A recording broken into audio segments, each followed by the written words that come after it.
네, 청와대가 오늘 아침에 8명의 장관급 인사를 교체하는 개각을 단행했습니다. 자세한 이야기 이종근, 최영일 시사평론가 두 분과 나눠보겠습니다. 어서 오십시오. 안녕하세요. 안녕하세요.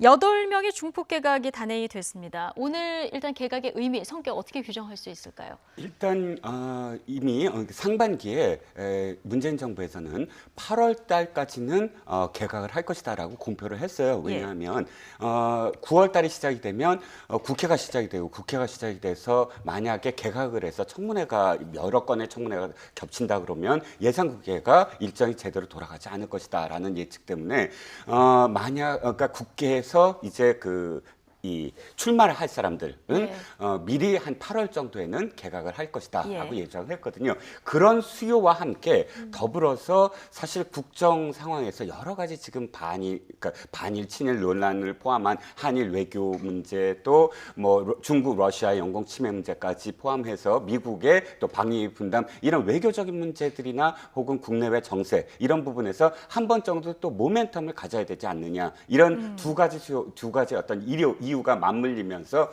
중폭 개각이라는 그 개각을 단행했다라고 볼 수가 있죠. 예.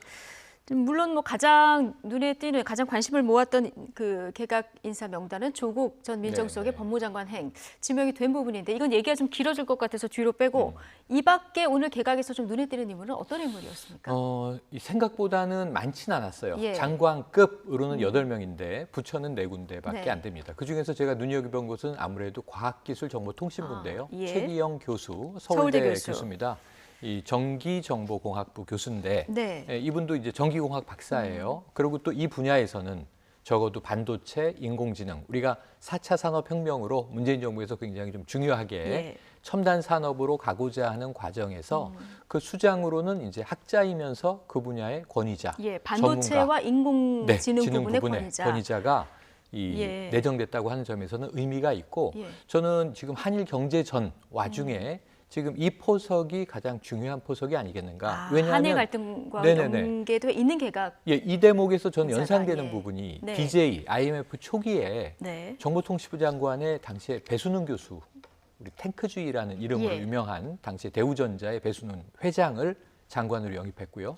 또 참여정부 시절에는 삼성과 친하지 않은 것 같았던 노무현 대통령이 진대재 당시에 삼성전자 디지털 미디어 대표를 또 이 정보통신부 장관으로 기용했었단 말이죠. 지금은 정보통신부는 없습니다만 어찌 보면 과학기술정보통신부가 그 후신이라고 본다면 지금 뭐 IT를 비롯한 한일 경제전에서 이러한 권위자를 기용한 것은 상당히 의미가 있다 이렇게 평가를 해봅니다.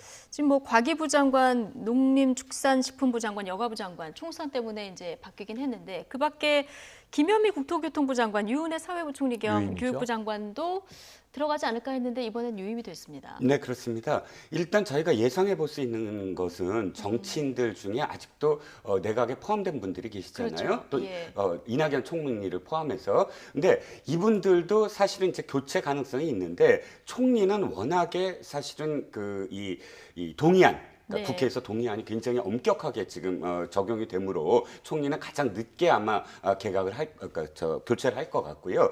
이 두 분, 아까 말씀하신 두 분과 관련해서는 사실 이번에 포함될 가능성도 있었습니다. 그런데 들리는 얘기에 의하면 후임들이 마땅히 청문회를 거칠 수 있는 분들을 찾지 못했다라는 또 의견도 상황도 있고 또 일단 그 이낙연 총리를 포함해서 몇 명은 좀 이렇게 그러니까 분할해서 이제 중폭 개각하고 마지막으로 이제 이 국회로 돌아가실 분들, 출마하실 분들을 마지막으로 한 연말 이전까지, 그러니까 최소한 법에 규정돼 있는 그 전까지 하는 걸로 한다면 두 번에 걸쳐서 이렇게 그 개각을 한다면 훨씬 더 충격을 좀 완화할 수 있지 않을까 해서 일단은 다음번으로 미룬 것으로 보여집니다. 네. 자, 조국 전 수석의 법무부 장관 입각설 역시나 예상이 빗나가진 않았습니다. 보수 진영에서는 벌써부터 반대 여론이 거센데요. 앞으로 청문회도 가시밭길이 예상됩니다. 관련 영상 먼저 보고 오겠습니다. 법학자로 쌓아온 학문적 역량과 국민과의 원활한 소통 능력, 민정수석으로서의 업무 수행 경험을 바탕으로 법무부 장관으로서 검찰개혁, 법무부 탈검찰화 등 핵심 국정과제를 마무리하고 공정하고 정의로운 법질서를 확립해 나갈 것으로 기대합니다. 부적격, 무자격 장관들을 양산한 장본인입니다. 또한 민간인 사찰과 블랙리스트 작성 의혹까지 받고 있습니다. 남이 하면 폴리페서고 자기가 하면 앙가주망이라고 합니다. 민정수석하면서 자신의 직분을 망각한 페이스북 정치로 국회를 모욕하고 국민을 편가르는 데 앞장서기도 했습니다. 정말 표리 부동한 사람입니다. 그런 사람이 법치 바로 세울 수 있겠습니까? 조국 전 수석의 법무부 장관 임명은 내년 총선에서 야당에게 큰 호재가 될 것입니다. 야당이 겉으로는 반대하고 있지만 속으로는 미소를 짓고 있습니다. 문재인 정부의 무능과 독선을 상징하기 때문입니다. 위선적인 내로남불의 대명사이기 때문입니다. 문재인 정부의 무능 독선 인사 퍼레이드의 대미를 화려하게 장식해 줄 것입니다. 국민에게는 약재점인 조국 전 수석에게 문재인 대통령만 혼자 만점을 주었습니다. 지금 보수 야권에서는 기승전 조국이냐 이 얘기부터 해서 조금 전에 들어보셨지만 역설적으로 이게 야당의 큰 호재다 이런 비판까지 나온 상황인데 청문회 하면은 뭐 벌써부터 숱하지 않을 것 같다. 청문회는 예. 정말 볼만하겠죠. 네. 제 생각에는 윤석열 검찰총장의 인사청문회가 보이콧하던 자유한국당을 국회로 끌어들였어요. 네. 국회는 열리긴 열렸지만 그 이후에도 삐그덕삐그덕 돌아갔는데 인사청문회만은 정말 일점불사로 참여했단 말이죠. 그거보다 더 할 것 같습니다. 예. 더 할 것 같습니다. 굉장히 조국 수석, 전 수석, 조국 법무부 장관 후보자에 대한 호불호가 여야가 완전히 갈리고요. 예. 또 야당 내, 여당 내에서도 또 복잡하게 갈립니다. 그래서 한번 인사청문회를 필두로 그러한 이제 이 여론 혹은 이 의견들이 한번 정리되고 수렴되는 절차를 거칠 것 같은데 가시밭길이라고는 해도 예언이 가능합니다. 예. 이게 어법조라는 말이 있어요. 어차피 법무부 장관은 조국. 네. 그래서 인사청문회와 무관하게 임명은 된다. 네. 이걸 이제 야당은 임명 강행이라고 부를 텐데 아까 총리에 대한 절차 말씀하셨지만 총리는 국회 동의가 없으면 임명될 수 없지만 장관들은 지금 16번째까지 이 인사청문 보고서, 경과 보고서가 채택되지 않고도 임명이 됐단 말이죠. 그럼 이제 조국 이 법무부 장관 후보는 제가 보기에는 보고서 채택은 불가해 보여요. 시작도 되기 전부터. 그러니까 임명은 야당 입장에서는 강행이 될 텐데 문제는 아까 황교안 대표가 하시는 말씀을 들으면서 저는 이게 굉장히 재미있는 데칼코마니인 게 전임 정부에서는 황교안 현재 자유한국당 대표가 법무부 장관에서 시작을 하셨단 말이죠. 그래서 총리 나아가서는 대통령 권한 대행까지 지내셨는데 그때는 편향되지 않으셨을까요? 그때 법무부 장관에 대한 인사평가 어땠을까요? 그래서 저는 어찌 보면 서로 다른 쪽 진영에 있는 자신의 후임자에게 지금 독서를 이제 꺼내시는 양상인데 저는 그때 법무부 장관 수행하실 때 평가도 함께 좀 비교해 보셨으면 좋겠다는 생각이 듭니다. 가시밭길이긴 하나 임명 강행은 예고된 수순이다. 이런 얘기를 해주셨는데 조국 법무부 장관 후보자 아까 프로필을 보니까 현 서울대 법학전문대학원 교수 그렇죠. 이렇게 돼 있습니다. 이제 복직 신청서를 냈고 2학기 강의 계획서는 안 낸 이런 상황인데요. 지금 이러다 보니까 조국 교수에 대해서 현재 지금 가장 논란이 되는 부분이 예전에 했었던 내로남불 그 과거 발언이 아닐까 싶어요. 네네. 정치권에서 이 부분에 대한 비판이 집중되는 것 같은데요. 그렇습니다. 사실 민정수석으로 임명되기 전부터 SNS에 자신의 어떤 그 의견, 정치적인 의견이라든지 그 정세에 대한 의견을 거침없이 쏟아냈던 분 아닙니까? 교수직을 하면서도 그때 바로 한나라당 시절에 그러니까 선출직 국회의원들이 교수로 바로바로 복직을 하는 것에 대해서 이것은 있을 수 없는 일이다라고 독서를 SNS에 날렸는데 이번에 사실상 복직 신청을 했습니다. 사실 비판이 쏟아지고 있어요. 왜 쏟아지냐면 조국 수석이 법무부 장관으로 기용될 것이다라는 것은 이미 몇 개월 전에도 언론들에서 여권 관계자 발로 전부 다 기사화됐었거든요. 그렇죠. 예. 그리고 또 직접 기자들이 민정수석 조 수석한테 물어봤고 근데 NCND를 하면서도 내가 내각 체질 아니냐라는 좀 이렇게 그 조크 섞인 반응을 보였어요. 그렇다면 거의 기정사실화 됐다라고 평론가님도 말씀하시듯이 그런 어떤 어법조라는 말까지 생겨났는데 법무부 장관으로 기용될 것을 뻔히 알고 있는 본인이 굳이 복직 신청을 했다. 라는 것이 무슨 의미가 있냐는 거죠. 그래서 아마도 지금 굉장히 이 비판이 또 쏟아지고 있는데 거기에 대해서는 또 선출직과 또 이 다르지 않느냐, 선출직이 아니지 않느냐, 공직은 이 자신이 관리하는 공직은 사실상 이것만이 아니라 굉장히 많은 부분에서 사실 자신의 입장을 번복하는 듯한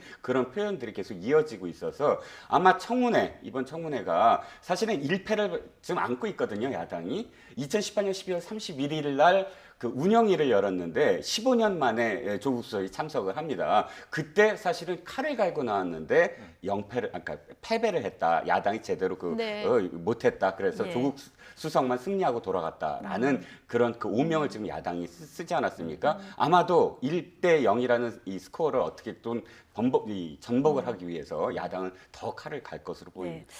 뭐 법무부 장관을 가겠다고 의사를 보인 것은 아무래도 이 이후의 행보는 정치권에 본격적으로 입문하기보다는 학교로 돌아가고 싶다. 뭐 이런 의지의 표현일 수도 있을 것 같은데 박지원 의원은 그 법무장관 잘하고 나면은 이제 대권 주자까지 정치기도 했었거든요. 아니 박지원 의원은요, 이 차기 대권 주자로 급부상시켜놨어요. 그러니까 지금 법무부 장관을 맡고 연말까지 하고 아까 연말 개각 말씀하셨지만 연말에 개각이 또 있습니다. 제가 보기엔 분명히 있습니다. 이낙연 총리도 총선으로 돌아갈 가능성이 높고요. 그때 그런 법무부 장관을 사직하고 6개월도 못하고 내년 총선에 출마해서 그때까지 사법개혁 완수하고 혹은 뭐 이제 후임자에게 인수인계하고 배지 달고 이제 그때는 선출직 공무원이 되는 거죠. 만약 가정적으로 그렇다면 그땐 정말 서울대 교수직에 사임을 하는지를 또 지켜봐야 되겠습니다만 그러고 나서 대선에 아마 문재인 대통령의 후계자로 나갈 것이다라는 게 이제 박지원 의원의 시나리오예요. 재미는 있는데 흥미롭긴 한데 정치인이 그렇게 단기에 만들어지진 않는다. 그렇게 해서 또 대권을 잡겠습니까? 그래서 저는 그것은 한 사람을 너무 좀 이제 극대화하는 시나리오라고 봤고요. 그래서 그것은 재미는 있으나 실현 가능성은 매우 낮다 이렇게 봐서 이번에 법무부 장관에 기용이 된다면 적어도 문재인 정부 내에서 사법개혁의 완수 또는 소기의 성과를 얻을 때까지는 법무부 장관으로 정말 봉직하는 것이 임명직 공무원의 자세이다. 그 이후에 지금 이 서울대 교수직을 사임하지 않는 것은 결국은 법학자로 돌아가서 임명직 공무원으로서의 경험도 또 이제 강단에서 학생들을 가르칠 때 굉장히 중요한 경험이 될 것이거든요. 선출직 공무원으로 나온다면 그때는 정말 사직을 해야 되지 않나 생각을 해봅니다. 그렇겠죠. 자, 법무부 장관 후보자 조국, 이 후보자 이외에 야권의 비판이 지금 거센 부분이 외교 안보 라인을 교체하라 이런 얘기가 야당에서 컸었는데요. 유임이 됐습니다. 두 가지 이유였을 것 같아요. 하나는 일단 강경화 장관이 자신의 장관으로서의 어떤 색깔이 뚜렷하지 않다. 그러니까 이 워낙에 물론 이제 외교부만이 아니라 이 정부 들어서 내각보다 훨씬 더 청와대 중심으로 이 정책이 운용되다 보니까 사실상 외교라든지 혹은 통일 정책들이 전부 청와대의 이 안보실장을 비롯해서 정우영 안보실장을 비롯해서 그쪽 라인에서 주로 많이 기사화되고 또 많이 이 정책 라인으로서 이 질문을 하더라도 외교부에 묻지 않고 청와대에 질문하는 경우가 훨씬 많았거든요.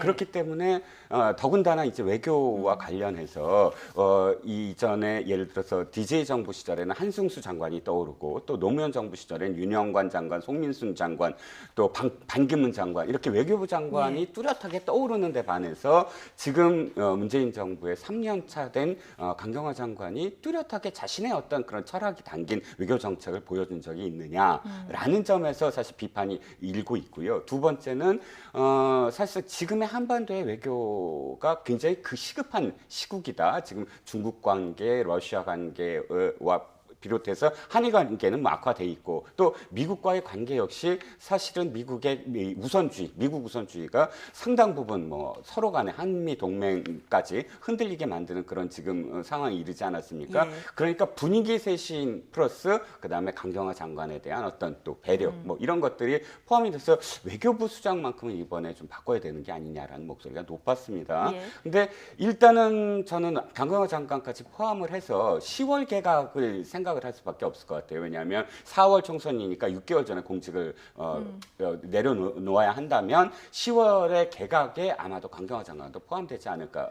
이유는 한 가지입니다. 사실 윤병세 장관, 박근혜 정부의 윤병세 장관을 빼고서는 역대 외교부 장관은 거의 한 1년 6개월에서 2년 정도에서 언제나 교체를 해왔거든요.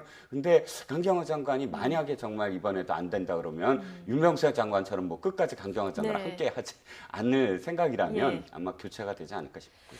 지금 외교 안보 상황이 워낙 엄중하기 때문에 지금 이 상황에서 바꾸는 것이 맞느냐 뭐 이런 얘기도 있었는데요.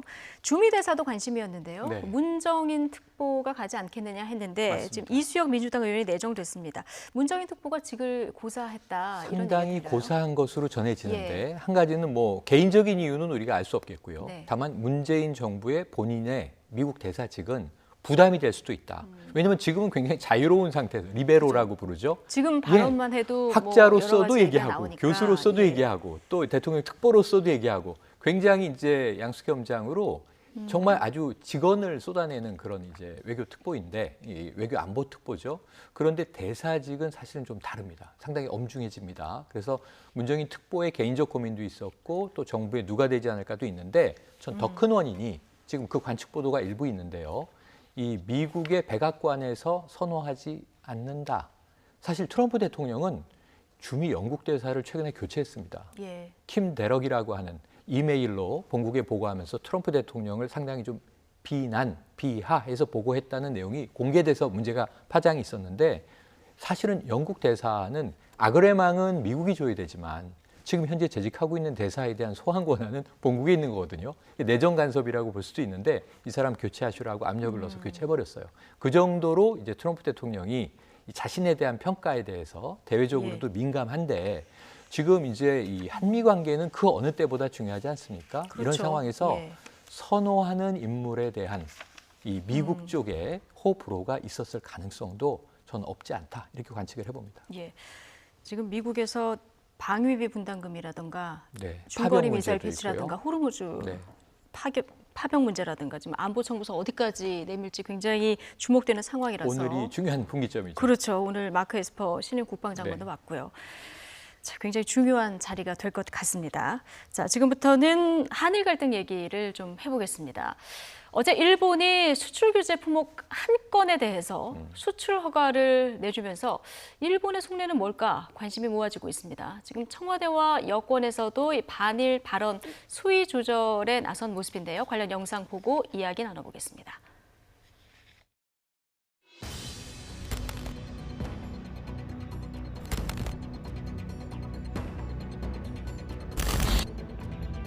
本件については繰り返し説明している通り、禁輸措置ではなく正当な取引については恣意的な運用をせず許可を出していることを示したものであるというふうに承知しています。 우리는 일본의 경제 공격이 원상 회복되도록 외교적 노력을 강화할 것입니다. 경제의 가장 큰 부담은 불확실성입니다.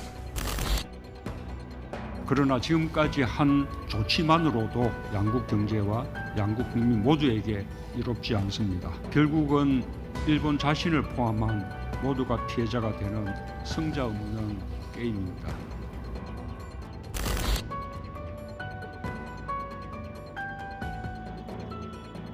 주변 모두가 말리는데도 독단과 독선으로 자국 기업과 경제 주체들을 사지로 몰고 있습니다. 노 일본이 아닌 노 아베입니다. 이상입니다. 일단 일본이 어제 수출 규제 조치 시행한 이후 단 한 건 지금 허가를 해줬습니다. 포토레지스트.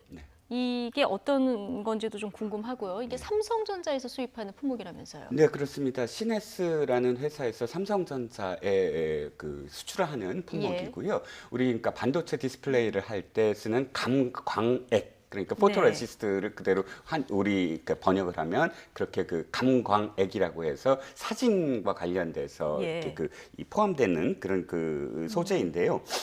사실 일희일비하면 안 된다라는 생각이 듭니다. 일단 수출 허가가 나왔다 그래서 속보가 나오고 언론들이 굉장히 이제 반가워하는 듯한 어떤 뉘앙스이긴 한데 일본은 하나도 바뀌지 않았다라는 게 전문가들의 이야기예요. 일본이 주장하는 건 이것이거든요. 우리가 금수 조치를 내린 적은 없다. 그러니까 수출하지 않겠다라고 한 적은 없다. 대신 수출하는 데 있어서 우선권을 줬지만 철저하게 그것을 조사하고 해서 수출 허가를 주겠다라는 것이다. 그러니까 금수가 아니다. 네. 이번 안보에 문제 없으면 우리는 수출한다면 이 명분의 어떤 명분 쌓기입니까? 예, 그렇죠. 그러니까 이것 발표도 사실 장관이 직접 나서서 발표할 성격이 아닌데도 불구하고 하나를 수출 허가를 내주면서 세코 경제산업성 장관이 내가 직접 발표를 하겠다라고 하면서 하는 말은 봐라, 우리가 금수 조치를 내린 적이 없지 않느냐. 이것은 정당하게 우리가 우리의 조치에 따라서 이 품목에 대해서 수출 허가를 내준 것이다 라고 표현을 했습니다. 그러니까 사실상 그것이 틀린 얘기는 아니죠. 수출 안 하겠다는 것은 아니지만 90일 동안 충분히 심사를 거쳐서 수출하겠다라는 얘기인데 지금 아까 이 동영상에서도 나왔지만 공포 영화에서 가장 무서운 건 실체가 없을 때 가장 무섭습니다. 불확실성. 그렇죠. 예. 실체가 있으면 거기에 대비할 수가 있어요. 그러니까 90일이면 처음부터 90일 동안 우리가 심사를 하는 거면 거기에 대한 대비를 할 수가 있는데 이것은 할지 안 할지도 모르겠고 며칠 만에 이것을 수출 허가를 낼지도 모르는 어떤 상황이라면 모든 것은 다 경제는 선행 심리로 돌아가거든요. 선행해서 대비할 수 있는 것이 아무것도 없는 상황으로 몰고 가겠다. 즉 더 어쩌면은 일본의 속내를 드러낸 그런 조치다라고 할 수 있겠죠. 그렇군요. 이게 반도체 품목들이 이제 미국 경제와도 연관이 돼 있기 때문에 미국 눈치도 보고 WTO 제소에 대한 명분도 쌓고 여러 가지로 불확실성으로 지금 말씀하신 대로 한국 목줄제기에 들어간다 이런 분석들이 많이 나오는데 자, 우리도 일본을 이제 화이트리스트에서 배제하려다가 잠깐 스탑을 한 상황입니다. 유예하고 있죠. 문재인 대통령 메시지도 모두 승자 없는 게임이다. 그렇죠. 이런 얘기를 하면서도 원고에 이제 보복이라는 게 있었는데 뺐다고 그럽니다. 맞아요. 그러니까 지금 이종근 평론가님의 말씀이 문재인 정부의 인식과 똑같아요. 지금 그래서 이낙연 총리와 문재인 대통령이 불확실성은 여전하다.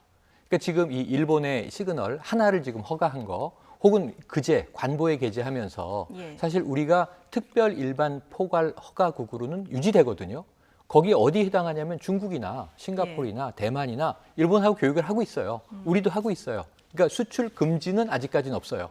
다만 심사 안 하던 것을 최장 90일까지 심사해서 문제가 있으면 그럼 브레이크를 걸겠다라고 하는 엄포가 나와 있는 거고 1,100여 개의 품목에 대해서도 어떤 품목을 규제하겠다는 얘기는 없어요. 말씀하신 대로 전방위로 또 찍어서 아픈 데를 찌를 가능성은 남아 있습니다. 그래서 우리 정부는 이걸 긍정론이나 낙관론으로 해석하지 않고 최악의 상황을 여전히 대비해야 한다라는 입장을 견지하고 있기 때문에 그 부분은 정부의 입장이 옳다고 보고요.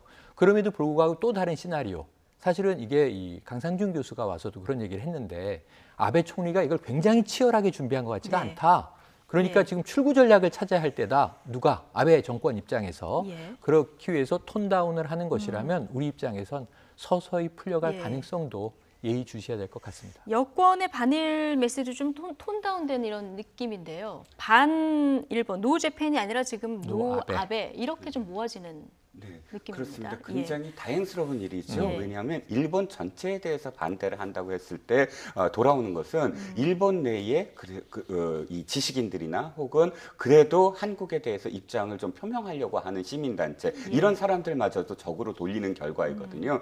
결정적으로 우리가 반대해야 될 건 이런 자유무역을 거스르는 행동. 그러니까 세계적으로 저희들이 설득력 있는 명분을 쌓으려면 이런 정책에 대해서 반대를 하는 것이지 일본을 반대를 하거나 또는 일본 국민들을 적으로 돌리려는 행위. 사실 집권 여당의 어떤 워딩이 좀 관리가 돼야 됐어야 될 부분이 있었어요. 그런 점에서는 굉장히 냉정하게 사실은 좀 돌아가야 된다. 돌아가고 있다라는 그 단초로 보입니다. 조금 차분해지고 있는 이런 분위기를 얘기를 해주셨는데요.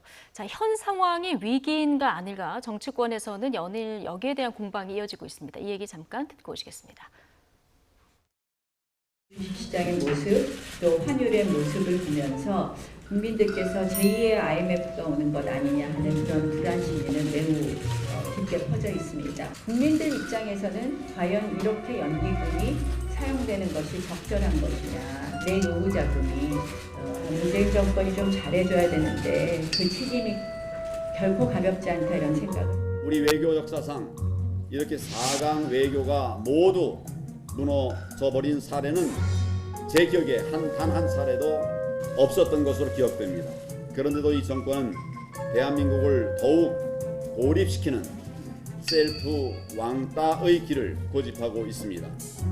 요즘 황교안 대표의 발언을 보면 누가 적군이고 누가 아군인지 구별이 잘 되지 않습니다. 황교안 대표의 매우 정략적인 대응이라고밖에 볼 수 없습니다. 추경 지연, 백태클, 팀킬, 국회 빌런, 엑스맨, 자살골, 거기다 최근에 색깔 산성을 쌓는 데에서 자유한국당을 바라보는 우리 국민들의 시선이 곱지만은 않다는 점을 지금 황교안 대표는 셀프 왕따를 당하고 있다 이런 얘기를 했고요. 이인영 원내대표는 황교안 대표가 아군인지 적군인지 모르겠다. 이렇게 지금 공방이 오가는 모습까지 보고 왔습니다. 그러니까 국민들의 시각을 좀 여야 모두 의식하셨으면 좋겠어요. 아까 이 평론가님도 말씀 주셨지만 우리가 뭐 일본을 다 배타하는 게 아니고 우리 국민들은 오히려 합리적 이성으로 핀포인트 불매운동을 하고 있거든요. 그걸 이게 일본 거야 한국 거야 그럼 그걸 추적해서 정보를 공유하고 찾아내고 그리고 또 이제 일본에 있는 민간인들, 문화예술인들은 뭐 나라 요시모토가 요새 많이 회자되고 있습니다만 한국 좋은 나라다. 또 이런 이제 친선 우호의 분위기를 만들고 있기도 하고요. 그런데 지금 야당만 정부를 공격하고 있는 것 같아요. 오히려 지금 일본 규탄 그리고 심지어는 이제 국방위에서는 북한 미사일 도발을 규탄했고요. 여야가 함께. 외통위에서는 일본 이 수출 규제를 철회하라고 촉구안을 결의안을 채택했습니다. 그러니까 이러한 흐름으로 가는 것이 좋은데 정치권에서는 왜 이렇게 이제 특히 야당이 정부를 공격하느라고 더 바쁜지. 아까 황교안 대표 셀프 왕따가 무슨 의미인지 잘 모르겠어요. 그러면 국산화하지 말자는 것인지 공급 안정화를 하지 말자는 것인지 정부에서는 지금 궁여지책들을 몇 가지 옵션이 없는데 내고 있거든요. 근데 그것이 다 셀프 왕따의 길이라면 그럼 어떻게 하자는 제안을 하셔야 되는데 일본에 굴복하자는 것인지 수출 규제를 받아들이자는 것인지 뭐 명확한 입장 없이 모호한 이야기를 계속 하고 있는데 기승전 정부 비판이에요. 이런 부분들은 좀 자제해야 하는 시기가 아닌가 싶습니다. 자, 이런 흐름 속에서 오늘 갤럽 여론조사 결과가 나왔는데요. 이번 주 대통령 직무수행평가 국민들은 어떻게 생각하고 있을까요? 지난주보다 긍정평가는 1%포인트 정도 떨어졌고요. 부정평가는 2%포인트 정도 올랐습니다. 전체적으로 보면 좀 보합세 정도로 볼 수 있을 것 같고요. 정부의 한일 대응을 잘하고 있느냐 못하고 있느냐 여기에 대한 조사도 있는데요. 잘 대응하고 있다가 54%, 잘못 대응하고 있다가 35% 정도 보이고 있습니다. 이종근 평론가님, 어떻게 보십니까? 전체적으로는 지금 한일 관계와 관련해서 원칙적인 어떤 대응과 관련해서는 국민들이 굉장히 지지를 많이 했고 그것이 한 3주 전부터 굉장히 크게 많이 반영이 됐습니다. 근데 일단은 그런 원칙적인 어떤 대응에 대해서는 긍정적이지만 지금 현재 일본의 문제만이 아니라 미국 관련된 문제 또는 여타 그러니까 현재 실질적으로 증시라든지 혹은 환율이라든지 이런 문제가 경제적으로 피부에 와닿기 시작했거든요. 그러면 원칙은 좋지만 그러나 대응책은 좀 더 뚜렷하게 나타나야 되는 게 아니냐. 이런 것들이 국민들이 좀 현재 어떤 입장, 경제에 대한 어떤 우려 이런 것들이 포함이 돼서 사실상 이 상승세였던 어떤 부분 또 이 긍정과 부정의 폭이 좁아지고 있는 것이 아니냐. 이제 문재인 정부에 대고 국민들이 요구하는 것은 실질적으로 잘 대응해다오. 어떤 경제 대책이라든지 이런 것들을 잘 대응해달라라는 뜻의 어떤 부정평가가 올라가고 있는 게 아니냐 보는 거죠. 정당 지지율 바로 볼까요? 자, 한국당과 민주당 지지율 변화가 있는지 좀 보겠습니다. 민주당은 1%포인트 지난주 대비 올랐고요. 자유한국당이 2%포인트 빠져서 18%. 이게 지금 2월 이후 최저치 모습을 보이고 있는 상황입니다. 야당 아까 문재인 정부 너무 못하고 있다 여러 면에서 공격하는 그런 모습을 보셨는데 한국당 지지율은 이렇게 안 오릅니다. 네, 그러니까 이제 이 평론가님이 매주 이 시간에 이제 주장하시는 게 있죠. 저도 거기 동의하는데 우리가 이걸 끊어서 봐서는 안 되고 추세를 봐야 한다. 그런데 지금 어찌 보면은 2%포인트가 빠졌지만 이게 오차범위 내에 있어요. 그러니까 네. 아까 대통령 지지율과 마찬가지로 예. 보합세다 이렇게 해석해도 큰 문제는 없지만 추이로 본다면 저는 민주당이 1%포인트 오른 건 큰 의미 없다고 봅니다. 대통령 지지율도 지난주나 이번 주나 비슷비슷하다. 그러니까 네. 약간 더 좁아졌다라고 하는 것을 청와대는 인식해야 되겠죠. 근데 지금 제일 큰 문제는 자유한국당은 왜 우리 당의 지지율은 떨어지고 있는가. 정부에 대해서는 잘한다 못한다, 잘해주길 기대하는데 내 기대에 미친다 못 미친다. 이걸로 국민들이 여론이 박빙이라고 저는 그냥 해석을 하겠어요. 예. 그런데 자유한국당은 계속 못하고 있는 중이다로 예. 해석을 전 하고 싶어요. 그러면 이제 자유한국당은 여기선 자성을 해야 되는 겁니다. 그러니까 아까 제가 말씀드린 거하고 맞닿아 있는데 지금 대통령이나 청와대나 혹은 정부 여당을 공격할 때만이 아니다. 대안을 끄집어내는 비판을 해야 한다. 그리고 대안은 안 보인다. 왜 대안이 안 보이냐면요. 지금 비판의 내용이 되게 모호하거든요. 두루뭉술이 하거든요.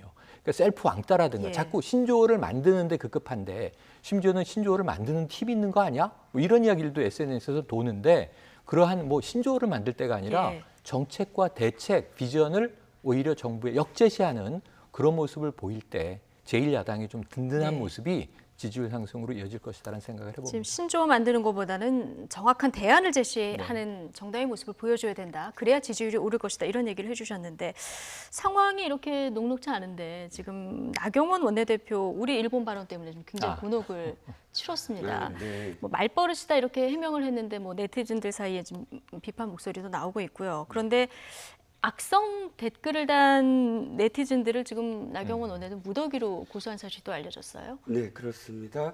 일단 나경원 원내대표가 초선 의원 시절에 예. 그 일본에서 일본 대사관이 주최하는 그 자위대 행사, 자위대 창설 몇 주년 예. 기념 행사에 참석했다. 그 사실로 지금까지 사실은 뭐 그 나베, 뭐 토착이고 이런 별칭이 계속 붙지 않습니까? 근데 나경원 원내대표 입장에서는 중간중간에 거기에 대해서 해명도 하고 사과도 하고 굉장히 오래된 일이기 때문에 또 매번 불거질 때마다 한일 관계가 악화될 때마다 사실은 그것이 다시 나오기 때문에 거기에 대해서 적극적으로 사실 그 사과를 해왔는데 그 문제가 끝까지 이렇게 그 붙는 것에 대해서 사실은 정치인으로서는 참 참기 힘들다라는 고백을 사실 지인들한테 늘 해왔어요. 그런데 결정적으로는 최근에 뭐 토착애구론을 그러니까 뭐 양말을 신어도 그 양말이 뭐 일본의 무슨 무슨 구마모토 현을 상징한다. 무엇을 해도 뭐 일본과 같다. 이렇게 연결되는 어떤 부분, 그 부분 그래도 참아왔는데 지금 댓글 중에서도 좀 악성 댓글들. 그러니까 거의 뭐 제가 입으로 담을 수 없는 또 하나의 별명이 또 있습니다. 뭐 그런 어떤 그 별칭을 이 나경원 원내대표에 관련된 기사마다 붙이는 그런 특정 이 계속 이어지는 그런 아이디들이 있어서 그 아이디를 가진 분들에게는 사실은 계속 참아왔다가 이번에 선을 그어야 되겠다라고 아마 나경원 원내대표실에서는 판단을 한 것 같습니다. 그렇군요. 근데 박주민 민주당 의원이 이런 얘기를 합니다. 5.18 시위대나 세월호 참사 피해자분들에게 한국당에서 그렇게 상처 주는 말을 많이 하는데 여기에 대해서 이제 의원들에 대한 징계나 이런 부분들이 제대로 안 이루어지지 않았습니까? 그래서 전 정치인도 인간이기 때문에 과도하게 상처받는 것은 저는 가족이 있는 모든 사람들은요. 욕하는 사람들이 나쁜 거예요. 그런 네티즌이 있다면 악플러들이 나쁜 거예요. 법적 처벌도 받아야 된다고 봐요.